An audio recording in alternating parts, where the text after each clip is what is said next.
नस सहज सुभाई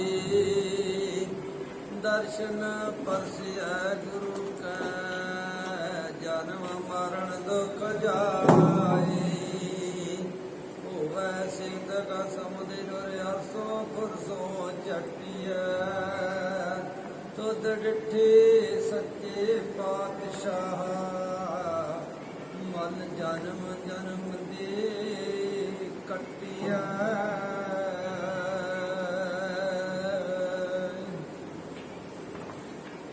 सतनाम श्री वाहिगुरु साहिब जीओ सतनाम श्री वाहिगुरु साहिब जीओ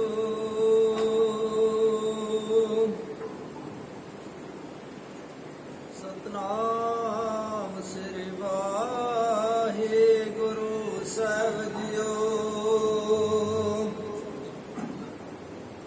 अंत ना सिद्धि कहण न अंता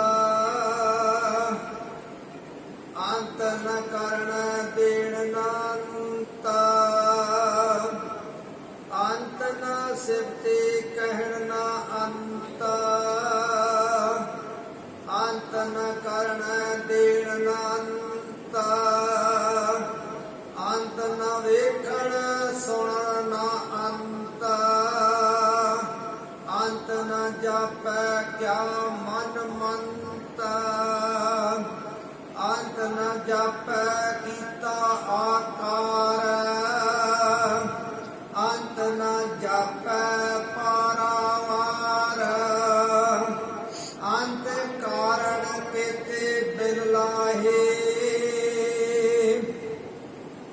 ताकै अंत न पाए जाहे यो अंत न जाने कोई बहुता कहिए बहुता होए वड्डा साहिब ऊंचा थाओ ऊंचा ऊपर ऊंचा नाओ एवड ऊंचा होए कोई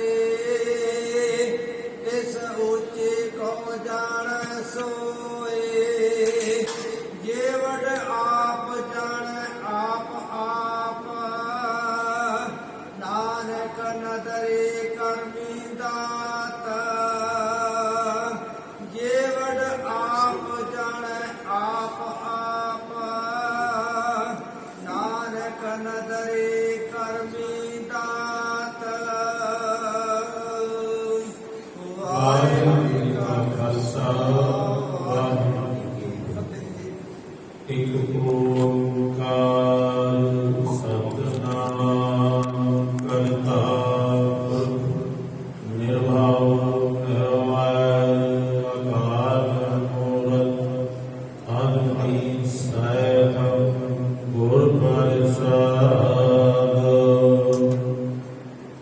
जुगो जुग अटल चवर छतर तखत मालिक धन धन श्री गुरु ग्रंथ ਸਾਹਿਬ ਜੀ ਦੀ ਪਾਵਨ ਪਵਿੱਤਰ ਗੋਦ ਵਿੱਚ ਜੁੜ ਬੈਠੀ ਗੁਰੂ ਕੀ ਸਾਧ ਸੰਗਤ ਜੀਓ ਗੱਜ ਕੇ ਫਤਿਹ ਬੁਲਾਓ ਜੀ। ਵਾਹਿਗੁਰੂ ਜੀ ਕਾ ਖਾਲਸਾ ਵਾਹਿਗੁਰੂ ਜੀ ਕੀ ਫਤਿਹ। ਸਤਿਗੁਰੂ ਸ੍ਰੀ ਗੁਰੂ ਨਾਨਕ ਪਾਤਸ਼ਾਹ ਜੀ ਦੀ ਬਖਸ਼ਿਸ਼ ਦਾ ਸਦਕਾ ਜਪਜੀ ਸਾਹਿਬ ਦੀ 23 ਪੌੜੀਆਂ ਦੀ ਵਿਚਾਰ ਸੰਪੂਰਨ ਹੋਈ ਹੈ। 24ਵੀਂ ਪੌੜੀ ਦੀ ਅੱਜ ਵਿਚਾਰ ਹੋਵੇਗੀ। ਸਤਿਗੁਰੂ ਨਾਨਕ ਕਿਰਪਾ ਕਰਨ ਬਖਸ਼ਿਸ਼ ਕਰਕੇ ਆਪ ਹੀ ਇਸ ਪੌੜੀ ਦੀ ਵਿਚਾਰ ਕਰਵਾ ਲੈਣ। ਸਤਿਗੁਰੂ ਪਾਤਸ਼ਾਹ ਜੀ ਫਰਮਾਉਂਦੇ ਹਨ ਅੰਤ ਨਾ ਸਿਖਤੀ ਕਹਿਣ ਨਾ ਅੰਤ। ਉਸ ਵਾਹਿਗੁਰੂ ਪਰਮਾਤਮਾ ਦੀਆਂ ਸਿਫਤਾਂ ਦਾ ਕੋਈ ਆਦ ਅੰਤ ਨਹੀਂ ਹੈ, ਬੇਅੰਤ ਹਨ। ਇਸ ਲਈ ਕਿਹਾ ਹੈ ਕਿ ਮਹਿਮਾ ਨਾ ਜਾਣੇ ਭੇਦ ब्रह्मे नहीं जाने भेद अवतार न जाने अंत परमेश्वर पार ब्रह्म बेअंत।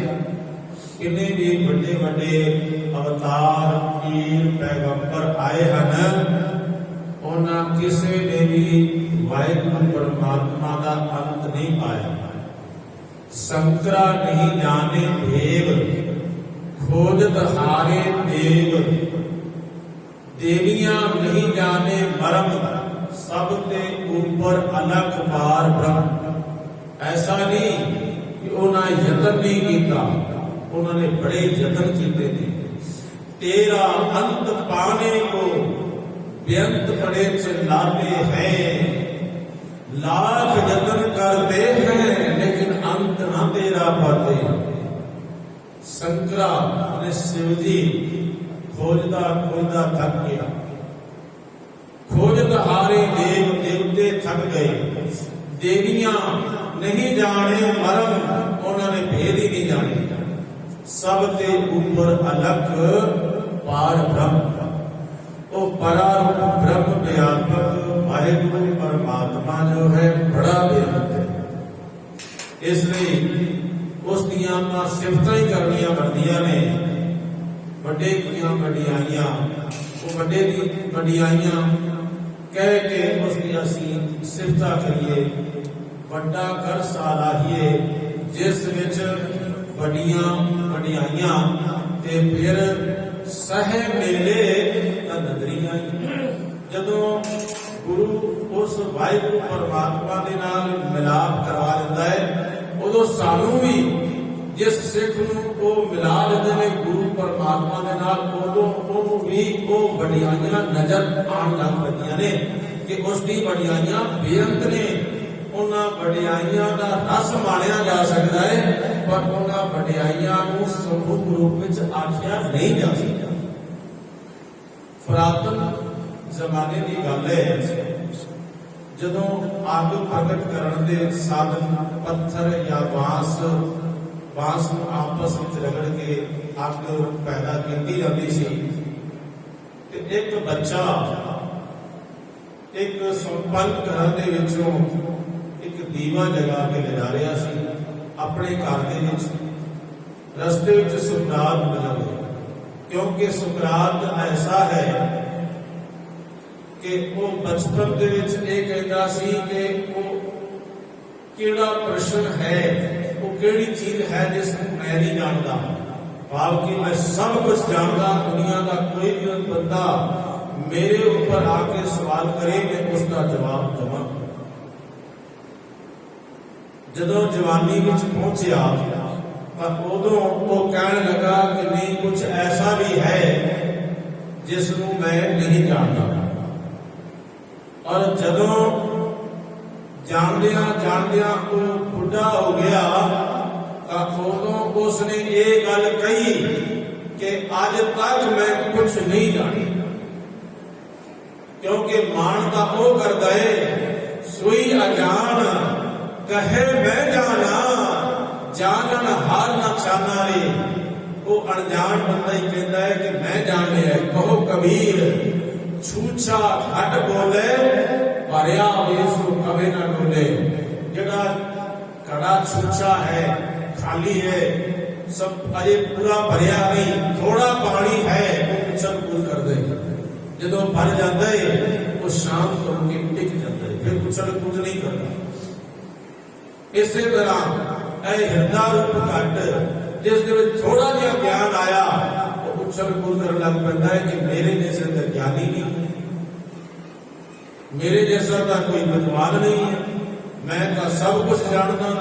तो यही सवाल उहदे हिरदे विच सन बचपन विच कि मैं दुनिया का हर सवाल का उत्तर देना जानता, सब कुछ जानता। जवानी विच कहते कि नहीं, कुछ ऐसा भी है मैं नहीं जानता। तो बुढ़ापे में कहता है कि आज तक मैं ये जाने कि मैं कुछ भी नहीं जाने।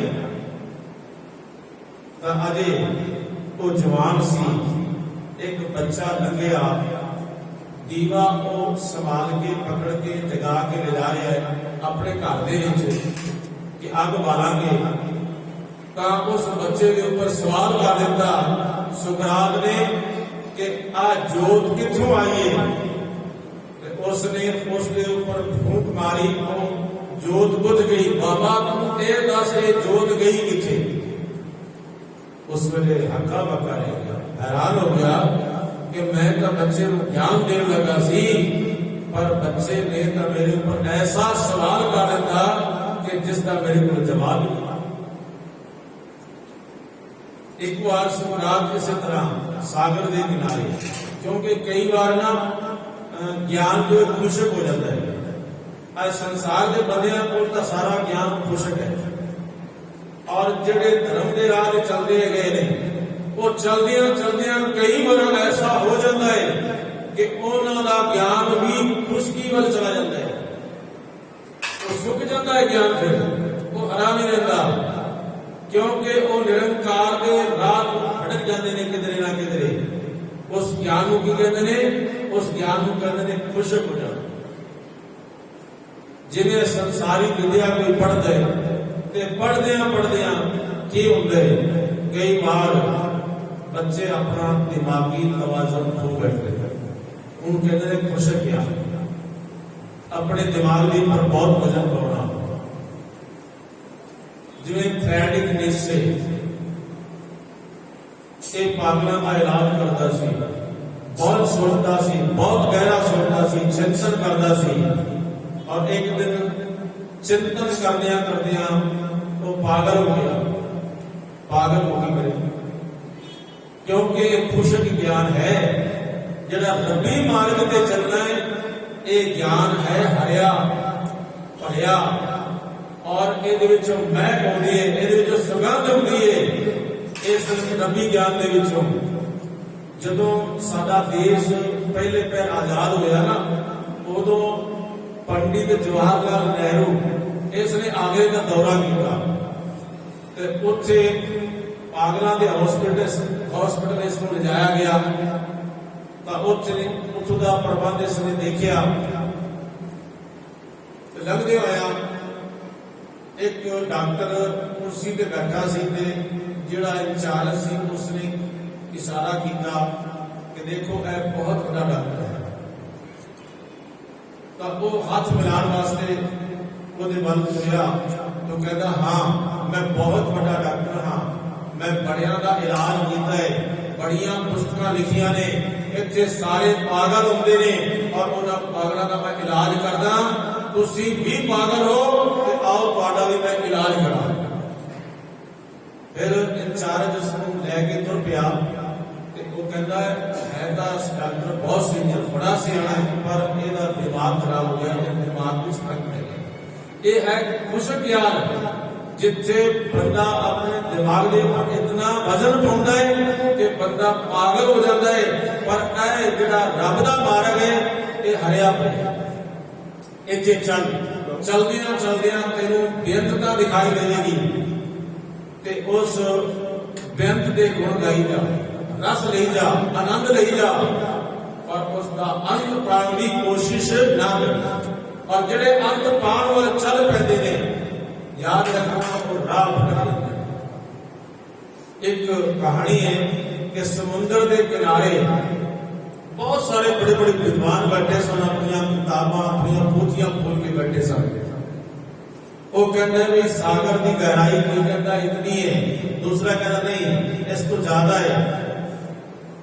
वो इस तरह विचार कर रहे सन कि एक नमक का पुतला आया, उसने क्या भाई तुसी गहराई नापते थे वो सागर की, सागर में उतर के देखिए, कहता जी नहीं। ते फिर तुहानू ज्ञान किवें है कि सागर के विच उतरे नहीं, तुसी गहराई किवें दस रहे हो? कहता मैं उतरदा। जदों वो सागर के विच उतरिया ते नमक तां मुड़ के वापस नहीं आया, उहदे विच ही मिल गया। वो अजे तक बैठे ने उत्थे कि ये सागर कितना गहरा है। बस फर्क यही है, एक परमात्मा के विच उतर जाता है, परमात्मा के विच मिल जाता है, ਉਹਦੇ ਵਿੱਚ ਤੇ परमात्मा ਵਿੱਚ कोई भिन्न भेद नहीं रहता। ਤੇ ਜਿਹੜਾ केवल ਸੁੱਕਾ ਗਿਆਨ ਦੱਸਦੇ ਨੇ ਲੋਕਾਂ ਨੂੰ, ਉਹ ਕਿਨਾਰੇ ਤੇ ਬੈਠ ਕੇ ਕਹਿੰਦੇ ਰਹਿੰਦੇ ਨੇ, ਉਹਨੂੰ ਭਗਤ ਨਾਮਦੇਵ ਜੀ ਪਤਾ ਕੀ ਕਹਿੰਦੇ ਨੇ? ਕਹਿੰਦੇ ਨੇ ਕਾਇ ਰੇ ਬਕਬਾਲ ਲਾਇਓ, ਜਿਨ ਹਰ ਪਾਇਓ ਤਿਨੇ ਛਪਾਇਓ। ਭਾਈ ਤੁਸੀਂ ਇਹ ਬਕਬਾਲ ਦਾ ਮਤਲਬ तक बकवास क्यों करते हो, झूठ क्यों बोलते हो, फालतू क्यों बोलते हो कि असा ने परमात्मा का अंत पा लिया है। जिन हर पायो तिन्हें छुपायो, जिसने वाहिगुरु को पा लिया है ना उसने उसको छुपा लिया। वो तो ये है, कहो कबीर गूंगे गुड़ खाया, पूछे दे क्या कहिए। जिमें कोई गूंगा गुड़ खा लवे उसका रस्ता उसको पता चल गया है, उसका आनंद का पता चल गया है, स्वाद का पता चल गया है। तो पूछो भाई इसका स्वाद क्यों लिया है, वो जान लिया हुआ भी नहीं दस सकेगा। जबकि उसका रस उसने मान लिया है वो फिर भी नहीं दस सकेगा। उसकी अवस्था ही यदि बढ़ जाती है, हालत ही इस तरह की बढ़ जाती है। तो इसलिए सानू वाहिगुरु परमात्मा का जो रंग है ना आनंद मानना चाहिए। इतने एक गल होर समझ लेना कि जो सतगुरु गुरु नानक पातशाह जी हैं वो परमात्मा का रूप है। गुरु का शब्द ना बेटे कोई, गुरु नानक नानक हस हुए। वो परमात्मा नानक है ते नानक परमात्मा है। इसलिए गुर परमेश्वर एको जान, ये शब्दों के अर्थ भी ताई समझ पैणगे जे असी गुरु नानक पातशाह जी को कुछ होर मनते रहे, परमात्मा की व्याख्या असी कुछ होर करते रहे तो असी इत्थे भुल जावांगे, भटक जावांगे।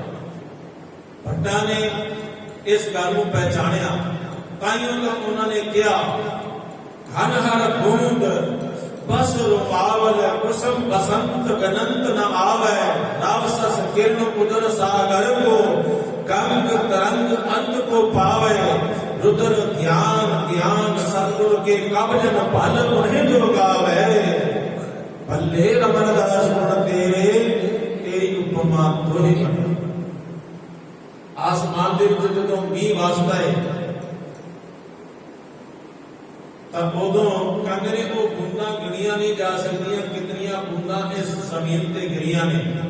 पर भट्ट जी ये कहते ने जे कोई कहे कि मैं उन्होंने बूंदा को गिन लिया है तो यह गल मनी जा सकती है कि इसने गिन लिया होंगियां। ते फिर जे आसमान दे विच सूरज चमकदा है उसदियां किरणां नहीं गिनिया जा सकदियां। कोई ये कह लवे कि मैं उसदियां किरणां नूं गिन लिया तो वो भी मनी जा सकता। पर कोई ये कहे कि मैं गुरु अमरदास पातशाह जी का सारे गुणों को जान लिया तो समझ लो वो झूठ बोलते। गुरु अमरदास तेरी उपमा तेनों बड़े आती है, बस असी तो केवल आप का नाम लैके आपकी बाणी पढ़ के उसको हृदय में वसा के आनंद ले सकते हैं। इसलिए हुण समझना असी कि ये गुरु नानक पातशाह जी की कहना चाहते हैं, अंत ना सिफती। वाहिगुरु परमात्मा दियां सिफतां दा अंत नहीं है, फिर कहन ना अंत। जे कोई कहन वाला, कोई कथा करन वाला, कोई उसको बयान करन वाला उन्होंने बयान करता रहे, बयान करदियां करदियां उस वाहिगुरु परमात्मा का अंत नहीं पाया जा सकता। अंत न करण देण ना अंत। जो करने जो करता वाहिगुरु परमात्मा है, उसने जो ये सारा पसारिया है, जो सृष्टि पैदा की है, इसका भी अंत नहीं पाया जा सकता। देण ना अंत। जिहड़े बड़े बड़े इस दुनिया के दानी हो गुजरे ने, वो सोचन के दान देण दे नाल उस वाहिगुरु परमात्मा का अंत पाया जा सकता है, तो इस तरह दान देण दे नाल भी अंत नहीं पाया जाता। अंत न वेखण सुणन ना अंत। और अंत ना वेखण, ये परमात्मा की सजाई हुई पैदा की हुई जी सृष्टि है, इस वेखदियां वेखदियां अखां एक दिन थक जांदियां ने, अखां की जोत खत्म हो जाती है, पर उसका अंत नहीं पाया जा सकता।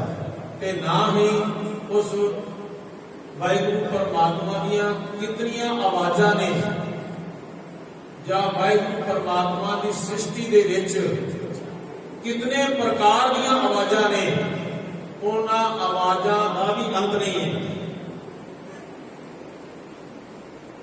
क्योंकि एक बार हजरत मूसा ਉਹਦਾ ਸੇਵਕ ਜਿਹੜਾ ਸੀ ਉਸਨੇ ਕਿਹਾ ਮਹਾਰਾਜ ਇੱਕ ਕੰਮ ਕਰੋ, ਮੈਨੂੰ ਪਤਾ ਲੱਗਿਆ ਜਿਹਦੇ ਸਿਰ ਦੇ ਉੱਪਰ ਤੁਸੀਂ ਹੱਥ ਰੱਖ ਦਿੰਦੇ ਹੋ ਨਾ ਉਹ ਸਾਰੇ ਪਸ਼ੂ ਪੰਛੀ ਜਾਨਵਰਾਂ ਦੀਆਂ ਬੋਲੀਆਂ ਸਮਝਣ ਲੱਗ ਪੈਂਦਾ ਹੈ। ਤਾਂ ਉਹ ਕਹਿਣ ਲੱਗਾ ਬਈ ਤੂੰ ਬੰਦਿਆਂ ਦੀ ਬੋਲੀ ਸਮਝ ਲੈ, ਇਹ ਹੋਵੇ ਬੰਦਿਆਂ ਦਾ ਦਰਦ ਸਮਝ, ਬੰਦਿਆਂ ਦੀ ਪੀੜਾ ਸਮਝ, ਬੰਦਿਆਂ ਦਾ ਦੁੱਖ ਸਮਝ, ਉਹਨਾਂ ਦੀ ਸੇਵਾ ਕਰ। ਪਰ ਇਤਨਾ ਹੀ ਤੇਰਾ ਮਤਲਬ ਹੈ ਤੂੰ ਪਸ਼ੂ ਪੰਛੀਆਂ ਦੇ ਕੋਲ ਕੀੜਿਆਂ ਮਕੌੜਿਆਂ ਕੋਲ ਕੀ ਲੈਣਾ, ਤੂੰ ਬੰਦਿਆਂ ਦੀ ਬੋਲੀ ਸਮਝਿਆ ਕਰ ਬਸ। ਉਹ ਖੜੇ ਪੈ ਗਏ, ਕਹਿਣ ਲੱਗਾ ਨਹੀਂ ਮਹਾਰਾਜ ਮੇਰੇ ਸਿਰ ਤੇ ਮੇਰ ਭਰਿਆ ਹੱਥ ਰੱਖੋ ਤਾਂ ਕਿ ਮੈਂ ਸਾਰਿਆਂ ਦੀ ਇਹ ਬੋਲੀਆਂ ਸਮਝਣ ਲੱਗਾ। ਕਹਿਣ ਲੱਗਾ ਚੰਗਾ ਬਈ ਜਿੱਦ ਕਰਦਾ ਹੈ। ਉਹ ਕਹਾਣੀ ਕਹਿੰਦੀ ਹੈ ਕਿ ਹਜ਼ਰਤ मूसा ਨੇ ਉਹਦੇ ਸਿਰ ਦੇ ਉੱਪਰ ਹੱਥ ਰੱਖਿਆ ਤੇ ਉਹ ਸਾਰਿਆਂ ਦੀ ਬੋਲੀਆਂ ਸਮਝਣ ਲੱਗ ਪਿਆ। ਔਰ ਉਹਦੇ ਘਰ ਦੇ ਵਿੱਚ ਇੱਕ ਘੋੜਾ ਵੀ ਸੀ, ਇੱਕ ਮੱਝ ਵੀ ਸੀ, ਔਰ ਉਹਦੇ ਘਰ ਦੇ ਵਿੱਚ ਕੁੱਤਾ ਵੀ ਸੀ, ਇੱਕ ਮੁਰਗਾ ਵੀ ਸੀ। ਕੁੱਤਾ ਤੇ ਮੁਰਗਾ ਗੱਲਾਂ ਕਰਦੇ ਨੇ ਕਿ ਸਾਡੇ ਮਾਲਕ ਨੂੰ ਨਾ ਬੜਾ ਘਾਟਾ ਪੈਣ ਵਾਲਾ ਹੈ, ਇਹਦਾ ਘੋੜਾ 2 ਦਿਨਾਂ 'ਚ ਮਰ ਜਾਏਗਾ, ਇਹਨੂੰ ਬਹੁਤ ਘਾਟਾ ਪਏਗਾ, ਬੜਾ ਰੋਏਗਾ। ਇਹ ਗੱਲ ਉਹਨੇ ਸੁਣ ਲਈ, ਉਹਨੇ ਘੋੜਾ ਖੋਲਿਆ ਜਾ ਕੇ ਵੇਚਿਆ। ਫਿਰ 2 ਦਿਨਾਂ ਬਾਅਦ ਉਹ ਬੋਲੇ ਕਿ ਬਈ ਇਹ ਸਾਡੇ ਮਾਲਕ ਦੀ ਮੱਝ ਵੀ ਮਰ ਜਾਣੀ ਹੈ। ਉਸਨੇ ਮੱਝ ਖੋਲੀ, ਮੱਝ ਜਾ ਕੇ ਵੇਚਿਆ।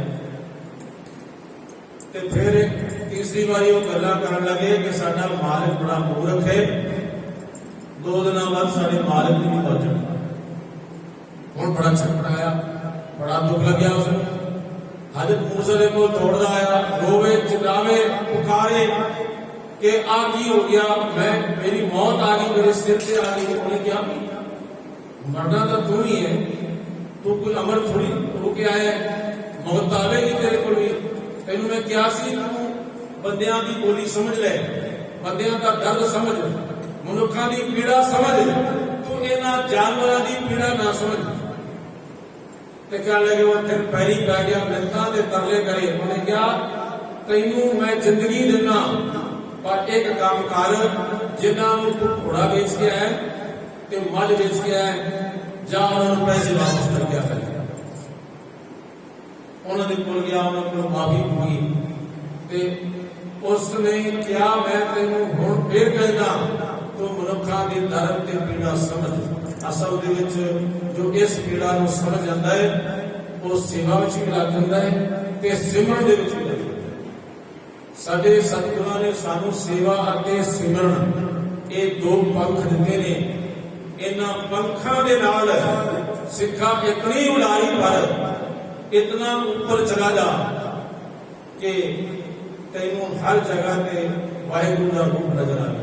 एक बाबा खुदा सिंह जी होए ने, ਉਹਨਾਂ ਦਾ ਪਹਿਲਾ ਨਾਮ ਜਸਵੰਤ ਸਿੰਘ ਸੀ, ਉਹ ਥਾਣੇਦਾਰ ਸਨ ਤੇ ਉਹਨਾਂ ਨੂੰ ਐਸੀ ਨਾਮ ਦਾ ਲਿਵ ਲੱਗੀ ਕਿ ਉਸਨੇ ਆਪਣੀ ਥਾਣੇਦਾਰੀ ਛੱਡ ਦਿੱਤੀ ਅਤੇ ਬਾਬਾ ਵੀਰ ਸਿੰਘ ਨੌਰੰਗਾਬਾਦੀਏ, ਇਹ ਮਹਾਰਾਜਾ ਰਣਜੀਤ ਸਿੰਘ ਦੇ ਰਾਜ ਵਿੱਚ ਹੀ ਹੋਏ ਨੇ, ਬਾਬਾ ਵੀਰ ਸਿੰਘ ਨੌਰੰਗਾਬਾਦ ਵਾਲੇ।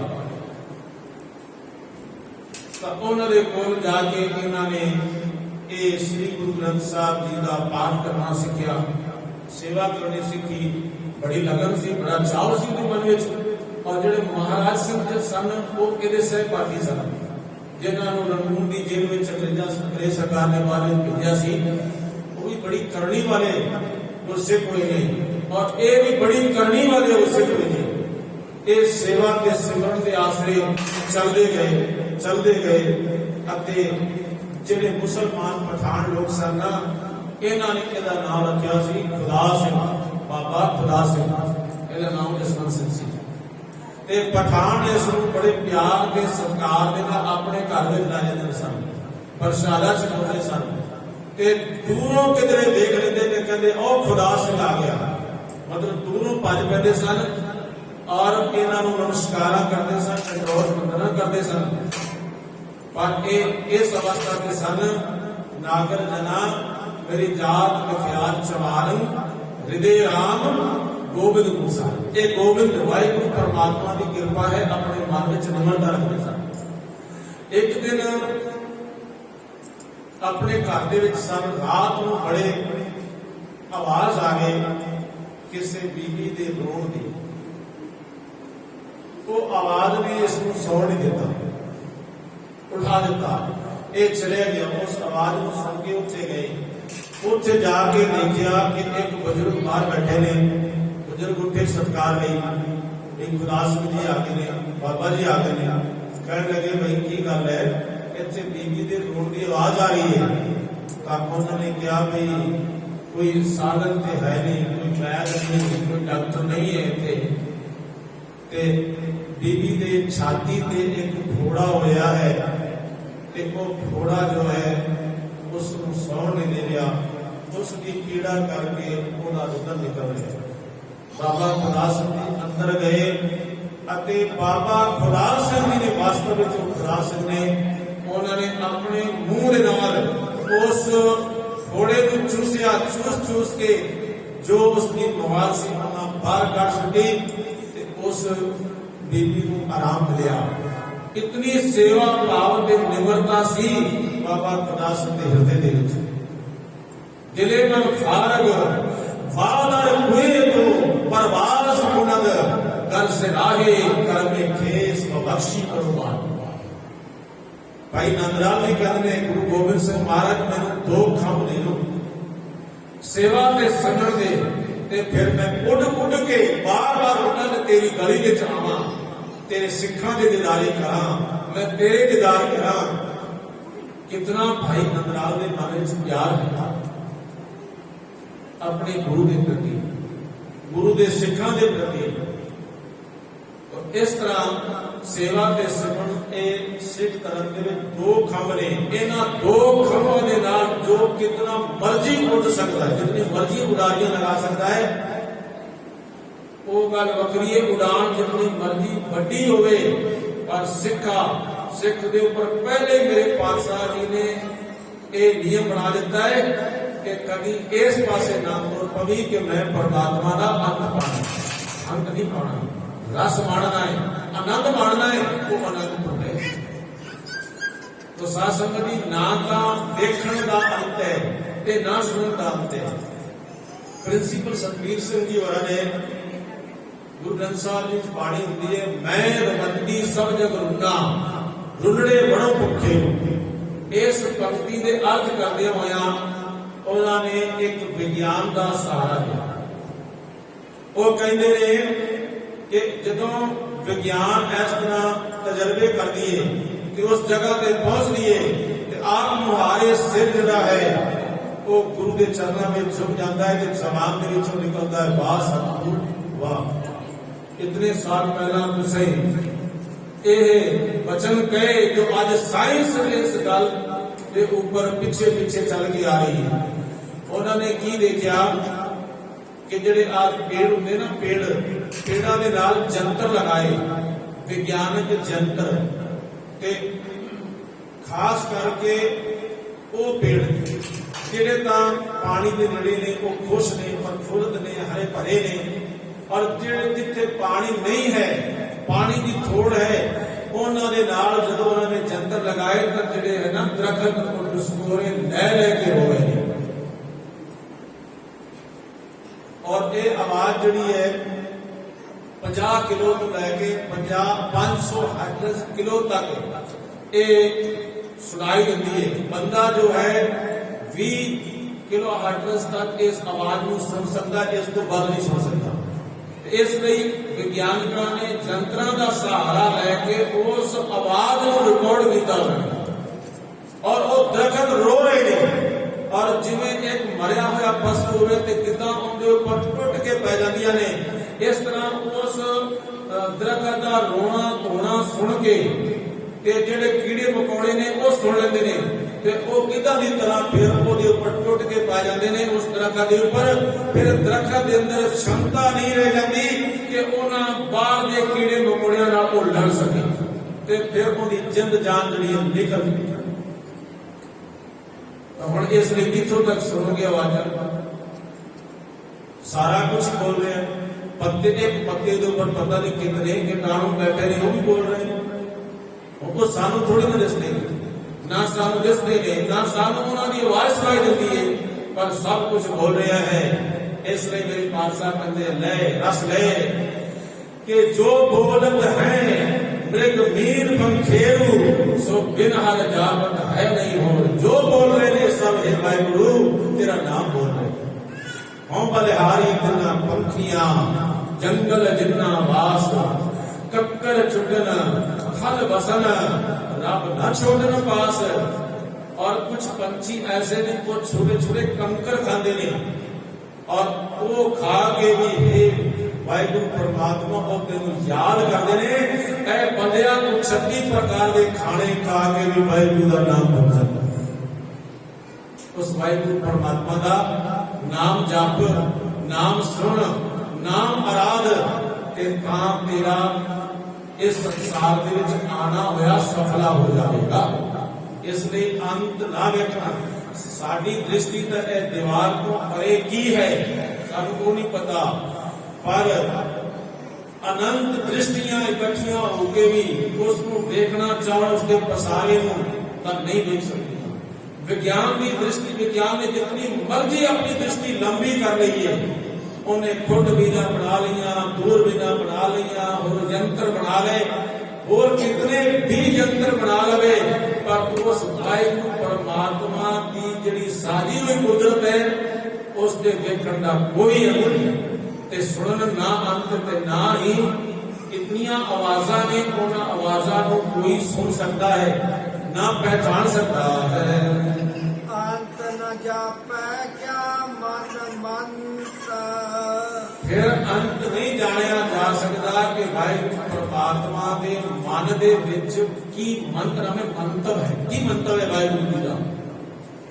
भाई ये हो सकता है कि जिहड़ा अज बंदा रो रहा है उसको मेरा पातशाह कल कोई तखत पे बिठा दे, सिंहासन पे बिठा दे, और जिहड़ा सिंहासन पे बैठा है उसको हेठा उतार दे। फिर में राव रंग को करी, राव रंग कर डारे, रीते भरे भरे सकदावे, जय का को व्यवहारे। मेरे वाहिगुरु परमात्मा का यह व्यवहार है, वो किसी रीते को भर लेता है, और भरे हुए रीता हमें खाली कर। उस वाहिगुरु परमात्मा का कोई गुणा का अंत नहीं है। जल ते थल कर, थल ते कूआ, कूप ते मेल करावे, धरती के आकाश चढ़ावे, चढ़े आकाश गिरावे। जल की थां के ऊपर वो रेतीला स्थान बना देता है, पहाड़ पर्वत पैदा कर देता है, और पहाड़ा पर्वतों की थां के, थलों की थां के वो सागर पैदा कर देते हैं। ये वाहिगुरु परमात्मा की अपनी मर्जी है। साध संगत जी, उदेविक स्थान दे विच एक जगह इहो जी है, शायद आपने भी कभी सुनिया होवे। सन 1957 दे विच बड़ियां मशीनां आईयां कि इत्थे तरक्की करांगे, कोई बड़ियां बिल्डिंगां बनावांगे, इत्थे बड़ा शहर वसावांगे, बड़ा नगर वसावांगे। अचानक ਜਿਹੜੇ ਉੱਥੇ काम कर रहे सन ਤੇ ਜਿਹੜੀਆਂ बड़ियां मशीनां सन वो सारियां जमीन ਦੇ ਵਿੱਚ ਧਸ ਗਈਆਂ, और ਉੱਥੋਂ ਅੱਗ ਨਿਕਲੀ जो ਅੱਗ ਜਿਹੜੀ ਅੱਜ तक बल रही है। और ਉੱਥੋਂ ਦੀ ਸਰਕਾਰ ਨੂੰ कुछ किलोमीटरों की दूरी ਤੇ बड़ियां दीवारां बनाणीਆਂ पईਆਂ, क्योंकि कुछ ने नेड़े जाके देखने का यत्न किया तो वो परत के वापस नहीं आए। उस हिंदू वीर कहते ने ये नरकां दी आगे, ते मुसलमान वीर कहते ने ये दोषां दी आगे। ये तो एक वाहिगुरु परमात्मा का कृष्णा है, उसको देखा नहीं जा सकता और उसका अंत नहीं पाया जा सकता। और वैज्ञानिक आज तक नहीं जान सके कि वो बड़िया मशीनां हेठा क्यों दस गई, और ये आग कित्थों आ रही है, किवें आ रही है। तो परमात्मा की लीला है। ते जे बंदा कहे कि मैं इसका अंत पाना है, माफ करना, वो कभी भी अंत नहीं पा सकता। तो उस वाहिगुरु परमात्मा का मंतव की है, इस मंतव को नहीं जान सकता बंदा। ते रात को सौंदा है, कहता सवेरे मैं ना पूरब वाल दिशा वाल जाना है, सोचता मैं बॉम्बे चला जाऊंगा, पर परमात्मा ऐसी करनी है, परमात्मा ऐसा करता है कि उसको अमृतसर वाल लै जाते हैं। मता करे पश्चिम की ताई पूरब ही ले जाट, जो अनुप्यो ठाकुर मेरे होए रही होगा। बंदा जितना मर्जी जतन कर लवे, लेकिन जो मेरे भाई को परमात्मा ने अपने दिल विच ठानी है, जो वो करना चाहता है, होए रही वो बात, कोई वो गल हुंदी है। ते बंदा हस के मन ले उस गल नूं तां भी ठीक है, ते भावें रो के मन ले तो गल भी उसकी मननी पैनी। इसनूं ही मेरे पासा कहते हैं, ये वाहिगुरू दा बाणा है, ये वाहिगुरू की रजा है, ये वाहिगुरू दा हुक्म है। उसका हुक्म कितना वड्डा है, हुक्म ना किया जाए, उस हुक्म नूं भी शब्दां दे विच बयान नहीं किया जाता। अंत न जापै कीता आकार, वाहिगुरू परमात्मा ने जितना बड़े आकार पैदा किए ने, उन्हां आकारां दा भी कोई अंत नहीं, अंत नहीं कुछ वस्फों का, तेरे नजारों का अंत नहीं। हे वाहिगुरू, किसी भी चीज का, तेरी बनाई हुई चीज का अंत नहीं, और ना ही किसी ने अंत पाया है, ते ना कोई उस वाहिगुरू परमात्मा का अंत पा सकता है। अंत न जापै पारावार, फिर उस वाहिगुरू परमात्मा के उरवारले बने का भी अंत नहीं है, ते ना ही पारले बने का। उसकी सृष्टि बेअंत है, उसकी साधना बेअंत है, और वो वाहिगुरू परमात्मा आप भी बेअंत है। तेरा अंत पाने को बेअंत बड़े चिल्लाते हैं, लाख जतन करते हैं, लेकिन अंत ना तेरा पाते हैं। तेरा अंत कोई भी है वाहिगुरू परमात्मा पा नहीं सकता। अंत ना अंत कारण के ते बिरलाए, ये गल सच है, अंत पाण वास्ते कितने ही बदलाव कर रहे ने, लिलड़ियां कढ़ रहे ने कि मैं घट तो घट इस परमात्मा की साधी हुई कुदरत का अंत का पा लवां, पर नहीं पाया जाता। जो विज्ञानक कहते सी कि भाई आ धरती है, ये धरती चपटी है, भावें ईसाई धर्म इसको चपटी कहता सी, जेकर किसी विज्ञान के गलीलियो वर्गे ने कह दिता नहीं धरती गोल है, ये घूमती है, तो उन्होंने नहीं मनिया। उन्होंने ना मनन नाल की ये गल मनी जा सकती, सच्चाई तो फिर भी उत्ते रहनी है ना।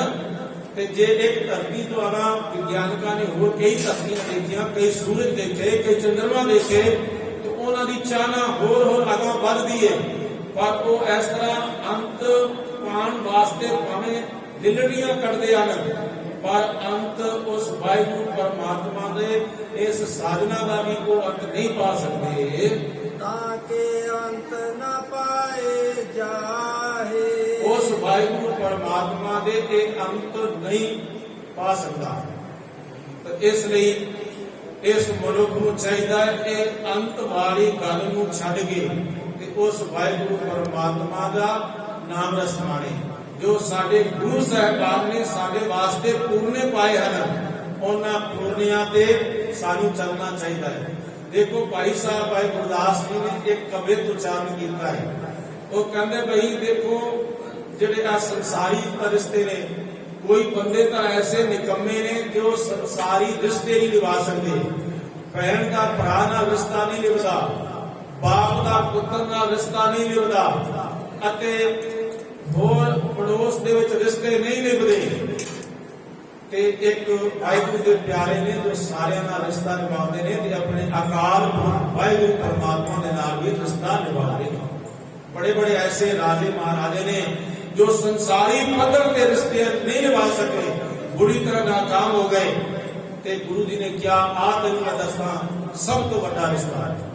वो कहते नहीं नदसार पिता पितामा पर पितामा सुजन सुगम सुख बांधव ना भ्राता है, नहीं ननसार माता परमाता वृद्ध माता मामू मामी मासी मासा विपद विख्याता है, नहीं ससुराल ससुर और सारो सारी, नहीं बिरती सर और जाचक ना दाता है, असन बसन धन धाम काहू में न देखियो, जैसो गुर सिख साध संगत को नाता। ਉਹ ਕਹਿੰਦੇ ਨੇ ਬਈ ਨਾਨਕਿਆਂ ਦੇ ਰਿਸ਼ਤੇ ਹੁੰਦੇ, ਨਾਨਕਿਆਂ ਦੇ ਵਿੱਚ ਦਾਦਕਿਆਂ ਦੇ ਵਿੱਚ ਜੋ ਰਿਸ਼ਤਾ ਹੈ ਚਾਚਿਆਂ ਦੇ ਨੇ, ਤਾਏ ਦੇ ਨੇ, ਅੱਗੋਂ ਭਤੀਜਿਆਂ ਦੇ ਨੇ। ਕਹਿੰਦੇ ਬਈ ਇਹ ਰਿਸ਼ਤੇ ਜਿਹੜੇ ਨੇ ਕਈ ਮਨੁੱਖ ਨਹੀਂ ਨਿਭਾ ਸਕੇ। ਜਿਵੇਂ ਕਿ ਪ੍ਰਿਥੀ ਚੰਦ ਗੁਰੂ ਅਰਜਨ ਦੇਵ ਮਹਾਰਾਜ ਜੀ ਦੇ ਵੱਡਾ ਪੁੱਤਰ ਸੀ, ਇਹ ਰਿਸ਼ਤਿਆਂ ਨੂੰ ਬਿਲਕੁਲ ਨਹੀਂ ਨਿਭਾ ਸਕਦਾ। ਉਸਨੇ ਗੁਰੂ ਅਰਜਨ ਦੇਵ ਪਾਤਸ਼ਾਹ जी दे पुत्र गुरु हरगोबिंद साहब को मारन वास्ते किहड़ियां साजिशां नहीं रचियां। उसने वो हर हथकंडा अपनाया कि इन्हां दे घर पुत्र ना होवे, इन्हां दे घर औलाद ना होवे, जे होवे हो गया तां जहर दे के किधरे सपेरा छड्ड के उन्हां नूं मरवाउण दी कोशिश कीती। किधरे सुलभी खान नूं पैसे दे के ते क्या गुरु अर्जन देव नूं गिरफ्तार करो, किधरे सुलभी खान नूं पैसे दे के आख्या कि गुरु अर्जन देव पातशाह जी पकड़ लो, अपने भरा पकड़वा रहा है, अपने भरा का ही खून का प्यासा बनया है। महाराज कहते ने सुलही ते नारायण राख, सुली का हाथ कहीं ना पहुंचे, सुली हुई मुआ ना पा। और औरंगजेब की अपने रिश्ते निभा सके, नहीं निभा सके। अपने बाप को कैद में पा दिता, ओदा बाप पानी पीण वालों तड़फदा है, उसके फुल सुक जाते ने ते उदों वो कहंदा है, उदों उहदी होश ठिकाने हुंदी है, वो कहंदा है भाई तेरे नालों तां जिन्हां नूं तूं काफिर कहंदा है, कदी मैं भी इन्हां नूं काफिर कहंदा सी, ऐ हिंदू चंगे ने जो मरिया होया नूं भी पानी दिंदे ने, पर तू कैसी मेरी औलाद है कि मैं जिंदे बाप नूं तड़फदा होया वेखदा पर तू एक प्याला पानी नहीं दिंदा। अपनी एक भैन नूं जहर दिंदा है, एक भैन दे केसां को धू के उसनूं खिंच के पटका के मार दे। अपनी बेटी देबू निसा उसका सारी जिंदगी ब्याह नहीं करता। क्यों नहीं करता? क्योंकि कल हो सकता जिहड़ा शकी बंदा होता है ना, उनके मन में पहले ही बहुत सारे शक भर जाते हैं। कहता कल मेरा दमाद आएगा तो हो सकता है किधरे मेरा राजपाट ना खो लवे, किधरे मैनू तखत को ना ला लवे, क्योंकि वो मेरे नेड़े रहेगा तो वो मेरा फेर पा जाएगा। इसलिए अपनी बच्ची जेबू निसा को सारी जिंदगी उसकी पर किधरे अपने भरावां दे कतल करता है, और किधरे होर वो जिहड़े पीर फकीर ने उन्हां दा कतल करता है। वो कहता है मेरे राह दे विच कोई रोड़ा ना बने, जिहड़ा उन्हें रोड़ा दिखाई दिंदा है उसनूं वो परे हटा दिंदा है, भाव उसनूं इस दुनिया तो मार दिंदा है। तो ऐसे मनुखों के नाल संसार भरिया है जिहड़े संसारी रिश्ते बिल्कुल नहीं निभा सकते। पर महाराज कहते हैं नहीं, भाई साहब भाई गुरदास जी, नहीं ददसार पिता पितामा पर पितामा सुजान कुटुंब सुत बांधव ना भराता है। ਇਹਦੇ ਵਿੱਚ ਉਹਨਾਂ ਨੇ ਕਿਹਾ ਹੋਰ ਸੱਜਣ ਮਿੱਤਰ ਦੋਸਤ ਤੇ ਕੁਟੁੰਬ ਪਰਿਵਾਰ ਦੇ ਲੋਕ ਇਹਨਾਂ ਦੇ ਰਿਸ਼ਤਿਆਂ ਨੂੰ ਵੀ ਕਈ ਨਹੀਂ ਨਿਭਾ ਸਕਦੇ। ਤੇ ਫਿਰ ਅੱਗੇ ਉਹ ਕਹਿੰਦੇ ਨੇ ਕਿ ਨਹੀਂ ਨਨਸਾਰ ਮਾਤਾ ਪਰਮਾਤਾ ਬ੍ਰਿਧ ਮਾਤਾ ਮਾਮੂ ਮਾਮੀ ਮਾਸੀ ਮੌਸਾ ਵਿਵਦ ਵਿਖਿਆਤਾ ਹੈ। ਆਪਣੀ ਮਾਂ ਨਾਲ ਵੀ ਕਈ ਰਿਸ਼ਤੇ ਨਹੀਂ ਨਿਭਾ ਸਕਦੇ, ਆਪਣੇ ਨਾਨੀ ਨਾਨੇ ਨਾਲ, मामे ते मामी नाल इन्हां नाल भी रिश्ते नहीं निभा सके। क्यों नहीं निभा सके? क्योंकि अंदर एक घाट सी, वाहिगुरू परमात्मा नाल रिश्ता नहीं जोड़िया सी, इसलिए संसार का कोई रिश्ता नहीं निभा सके। फिर आगे होर भी कहते हैं नहीं सससार ससो और सारो सारी, नहीं बेटी सर और जाचक ना दाता है। रिश्ता नहीं निभा सकिया अपने सोहरे परिवार के नाल भी। मेरे भाई साहब भाई गुरदास जी कहते हैं फिर इन्होंने एक बहुत बड़ा रिश्ता है, उस रिश्ते को नहीं निभा सकते। वो केड़ा रिश्ता है? वो रिश्ता असन बसन धन धाम काऊ में न देते हो, जैसो गुर सिख साध संगत को डालता है। ये दुनिया के पदार्थ, दुनिया के रिश्ते, इन्हां नालों एक बड़ा रिश्ता है गुरु का सिख दे नाल ते सिख दा गुरु दे नाल, संगत का गुरु दे नाल ते गुरु दा संगत दे नाल। ये रिश्ता है। ਤੇ ਭਲਿਆ ਲੋਕਾ ਜੇ ਤੇਰੇ ਕੋਲ ਉਹ ਰਿਸ਼ਤੇ ਨਹੀਂ ਨਿਭੇ ਤਾਂ ਤੂੰ ਕਮ ਸੇ ਕਮ ਵਾਹਿਗੁਰੂ ਪਰਮਾਤਮਾ ਦਾ ਇਹ ਰਿਸ਼ਤਾ ਤਾਂ ਨਿਭਾ ਲੈ, ਗੁਰੂ ਤੇ ਸਿੱਖ ਦਾ ਰਿਸ਼ਤਾ ਤੇ ਨਿਭਾ ਲੈ, ਗੁਰੂ ਦਾ ਹੁਕਮ ਤੇ ਮੰਨ ਲੈ, ਗੁਰੂ ਦੀ ਗੱਲ ਤੇ ਮੰਨ ਲੈ। ਗੁਰੂ ਨੇ ਤੈਨੂੰ ਕਿਹਾ ਹੈ ਕਿ ਭਲਿਆ ਲੋਕਾ ਤੂੰ ਕੇਸ ਰੱਖ, ਦਾੜਾ ਰੱਖ, ਤੂੰ ਦਸਤਾਰ ਸਜਾ, ਪਰ ਅੱਗੋਂ ਕਈ ਤਰਕਾਂ ਤੇ ਕੁਤਰਕਾਂ ਕਰ ਦਿੰਦੇ ਕਿ ਬਈ ਇਹਨਾਂ ਕੇਸਾਂ ਵਿੱਚ ਕੀ ਰੱਖਿਆ ਹੈ, ਜਾਂ ਉਹ ਫਲਾਣੇ ਬੰਦੇ ਨੇ ਫਲਾਣੇ ਮੁਲਕ ਨੇ ਕੇਸ ਰੱਖੇ ਨੇ, ਦਸਤਾਰ ਸਜਾਈ ਹੈ, ਉਹ ਤਾਂ ਇਖਲਾਕੀ ਜੀਵਨ ਤੋਂ ਸਖਣਾ ਹੈ। ਹੁਣ ਤੇਰੀ ਦ੍ਰਿਸ਼ਟੀ ਇਹ ਨਹੀਂ ਹੋਗੀ, ਤੂੰ ਉਧਰ ਨਾ ਦੇਖ ਭਲਿਆ ਲੋਕਾ, ਤੂੰ ਦੇਖ ਤਾਂ ਬਾਬਾ ਦੀਪ ਸਿੰਘ ਜੀ ਵੱਲ ਦੇਖ ਲੈ, ਭਾਈ ਮਨੀ ਸਿੰਘ ਜੀ ਵੱਲ ਦੇਖ ਲੈ, ਬਾਬਾ ਅਕਾਲੀ ਫੂਲਾ ਸਿੰਘ ਜੀ ਵੱਲ ਦੇਖ ਲੈ। ਤੂੰ ਉਧਰ ਕਿਉਂ ਨਹੀਂ ਦੇਖਦਾ? ਕਿਉਂਕਿ ਦ੍ਰਿਸ਼ਟੀ ਆਪਣੀ ਮੈਲੀ ਹੈ, ਇਸ ਲਈ ਉਹ ਸਾਰਾ ਮੈਲਾ ਹੀ ਮੈਲਾ ਦਿਖਾਈ ਦਿੰਦਾ ਹੈ। ਤੇ ਤੈਨੂੰ ਜੋ ਸਤਿਗੁਰੂ ਪਾਤਸ਼ਾਹ ਨੇ ਨਿਸ਼ਾਨੀਆਂ ਦਿੱਤੀਆਂ ਨੇ ਨਾ, ਉਹਨਾਂ ਨਿਸ਼ਾਨੀਆਂ ਦੀ ਪਾਲਣਾ ਕਰ ਲੈ। ਤੂੰ ਗੁਰਸਿੱਖੀ ਦੇ ਦਾਇਰੇ ਵਿੱਚ ਆ ਜਾ, ਗੁਰੂ ਦਾ ਹੁਕਮ ਮੰਨ ਲੈ, ਤੇ ਤਾਂ ਦੇਖ ਗੁਰੂ ਤੇਰੇ ਨਾਲ ਇਤਨਾ ਪਿਆਰ ਕਰੇਗਾ, ਗੁਰੂ ਆਪੂ ਚੱਲ ਕੇ ਤੇਰੇ ਕੋਲ ਆਏਗਾ। ਇੱਕ ਵਾਰ ਇੱਕ ਪੰਡ ਸੀ ਜੋ ਉਹ ਚਲਿਆ ਗਿਆ ਮਹਾਰਾਣਾ ਸਾਂਗਾ ਪ੍ਰਤਾਪ ਦੇ ਕੋਲ, ਤੇ ਮਹਾਰਾਣਾ ਸਾਂਗਾ ਪ੍ਰਤਾਪ ਆਪਣੇ ਘਰ ਤੋਂ ਬੇਘਰ ਸੀ। ਅਕਬਰ ਦੀ ਇੰਨੀ ਬੰਨੀ ਉਸਨੇ ਉਹ ਜੰਗਲ ਦੇ ਵਿੱਚ ਰਹਿੰਦਾ ਸੀ, ਭੁੱਖਾ ਸੀ। ਉਸਨੇ ਘਾਹ ਦੀ ਰੋਟੀ ਬਣਾਈ ਆਪਣੇ ਬੱਚੇ ਵਾਸਤੇ, ਉਹ ਵੀ ਜੰਗਲੀ ਬਿੱਲਾ ਆਇਆ ਤੇ ਖੋ ਕੇ ਲੈ ਗਿਆ। ਉਸ ਦਿਨ ਉਹ ਸਾਰਾ ਪਰਿਵਾਰ ਤੇ ਉਸਦੇ ਸੰਗੀ ਸਾਥੀ ਬੜੇ ਹੋਏ ਕਿ ਇਹ ਪ੍ਰਮਾਤਮਾ ਨੂੰ ਸਾਡੇ ਨਾਲ ਕੀ ਕੀਤਾ। ਉੱਥੇ ਇੱਕ ਦਿਨ ਪੰਡ ਚਲਿਆ ਗਿਆ, ਕਹਿਣ ਲੱਗਾ ਬਈ ਮੈਂ ਅੱਜ ਤੇਰੇ ਮੈਨੂੰ ਲੱਭਦਾ ਜੰਗਲ ਵਿੱਚ ਆ ਗਿਆ, ਤਾਂ ਕੁਛ ਮੈਨੂੰ ਦੇ। ਉਹਨੇ ਕਿਹਾ ਜੀ ਹੁਣ ਤਾਂ ਮੇਰੇ ਕੋਲ ਕੁਛ ਹੈ ਹੀ ਨਹੀਂ, ਮੈਂ ਤੈਨੂੰ ਦੇਵਾਂ ਕੀ? ਹਾਂ ਇੱਕ ਗੱਲ ਹੈ, ਆ ਪੱਗ ਹੈ ਮੇਰੇ ਕੋਲੇ, ਆ ਲੈ ਜਾ। ਉਹਨੇ ਪੱਗ ਦੇ ਦਿੱਤੀ, ਪਰ ਉਹਨੇ ਜਦੋਂ ਉਹ ਜਾਣ ਲੱਗਾ ਤਾਂ ਫਿਰ ਉਹਨੂੰ ਬੁਲਾਇਆ, ਕਹਿਣ ਲੱਗਾ ਭਾਈ ਇਹ ਗੱਲ ਸੁਣਨਾ ਮੇਰੀ ਮਿੱਤਰਾ, ਮੇਰੀ ਇਹ ਪੱਗ ਜਿਹੜੀ ਹੈ ਨਾ ਅਕਬਰ ਦੇ ਸਾਹਮਣੇ ਝੁਕੀ ਨਹੀਂ, ਕਿਧਰੇ ਤੂੰ ਇੱਥੋਂ ਜਾ ਕੇ ਅਕਬਰ ਕੋਲ ਚਲਾ ਜਾਵੇਂ ਤੇ ਇਹ ਪੱਗ ਬੰਨ ਕੇ ਇਹ ਤੇਰਾ ਸਿਰ ਉਹਦੇ ਅੱਗੇ ਝੁਕ ਜਾਵੇ, ਤਾਂ ਇਹ ਮੇਰੀ ਇੱਕ ਸ਼ਰਤ ਨਹੀਂ, ਅਕਬਰ ਦੇ ਸਾਹਮਣੇ ਝੁਕਣੀ ਨਹੀਂ ਚਾਹੀਦੀ। ਉਹਨੇ ਕਿਹਾ ਜੀ ਠੀਕ ਹੈ। ਉਹ ਸਾਥ ਜਾਂਦਾ ਜਾਂ ਨਾ ਜਾਂਦਾ, ਹੁਣ ਉਹ ਜ਼ਰੂਰ ਉਹਨੇ ਮਨ ਦੇ ਵਿੱਚ ਵਿਚਾਰ ਬਣਾ ਲਿਆ ਕਿ ਹੁਣ ਉਹ ਜ਼ਰੂਰ ਜਾਵੇਗਾ। ਉਹ ਗਿਆ ਉੱਥੇ ਅਕਬਰ ਦੇ ਦਰਬਾਰ ਵਿੱਚ, ਉਹਨੇ ਕਿਹਾ ਦਰਬਾਰਚੀਆਂ ਨੂੰ ਕਿ ਅਕਬਰ ਨੂੰ ਮਿਲਣਾ ਚਾਹੁੰਦਾ। ਉਹਨੇ ਕਿਹਾ ਜੀ ਠੀਕ ਹੈ ਭੇਜੋ। ਤਾਂ ਜਦੋਂ ਸਾਹਮਣੇ ਅਕਬਰ ਬੈਠਾ ਹੈ, ਉਦੋਂ ਉਸਨੇ ਆਪਣੇ ਸਿਰ ਤੋਂ ਪੱਗ ਉਤਾਰੀ ਤੇ ਆਪਣੇ ਬਗਲ ਦੇ ਵਿੱਚ ਉਸ ਪੱਗ ਨੂੰ ਰੱਖ ਲਿਆ ਤੇ ਉਸ ਨੂੰ ਜਾ ਕੇ ਸਲਾਮ ਕੀਤੀ। ਤਾਂ ਉਹਨਾਂ ਅਕਬਰ ਨੇ ਕਿਹਾ ਕਿਹੜੇ ਪਾਗਲ ਬੰਦੇ ਨੂੰ ਤੁਸੀਂ ਲਿਆਂਦਾ, ਇਸ ਨੂੰ ਬਾਹਰ ਕੱਢੋ, ਭਜਾਓ ਇਸ ਨੂੰ, ਕਿਉਂਕਿ ਇਸ ਨੂੰ ਅਕਲ ਹੀ ਨਹੀਂ ਹੈ। ਕਿਸੇ ਬਾਦਸ਼ਾਹ ਦੇ ਕੋਲ ਜਾਏ ਜਿਸ ਤਰ੍ਹਾਂ ਪੱਗ ਉਤਾਰ ਕੇ ਕੋਈ ਥੋੜੀ ਨਾ ਸਲਾਮ ਕਰ ਜਾਏ। ਪੱਗ ਪਹਿਲੇ ਸਾਰਿਆਂ ਦੀ ਇੱਕ ਮਾਨ ਸਨਮਾਨ ਹੁੰਦਾ ਸੀ, ਆਨ ਸ਼ਾਨ ਹੁੰਦੀ ਸੀ ਪੱਗ। ਇਹ ਤਾਂ ਸਮੇਂ ਦੀ ਐਸੀ ਲਹਿਰ ਚੱਲੀ ਕਿ ਅੱਜ ਹਿੰਦੂ ਵੀਰਾਂ ਦੇ ਸਿਰ ਤੇ ਵੀ ਪੱਗ ਨਹੀਂ ਰਹਿ ਗਈ, ਅੱਜ ਮੁਸਲਿਮ ਵੀਰਾਂ ਦੇ ਸਿਰ ਤੇ ਵੀ ਪੱਗ ਨਹੀਂ ਰਹਿ ਗਈ। ਔਰ ਬਹੁਤ ਸਾਰੇ ਸਿੱਖ ਵੀਰ ਵੀ ਪ੍ਰਗਟ ਹੋ ਗਏ ਇਸ ਪੱਗ ਤੋਂ, ਉਹਨਾਂ ਨੇ ਵੀ ਲਾ ਕੇ ਸਾਥ।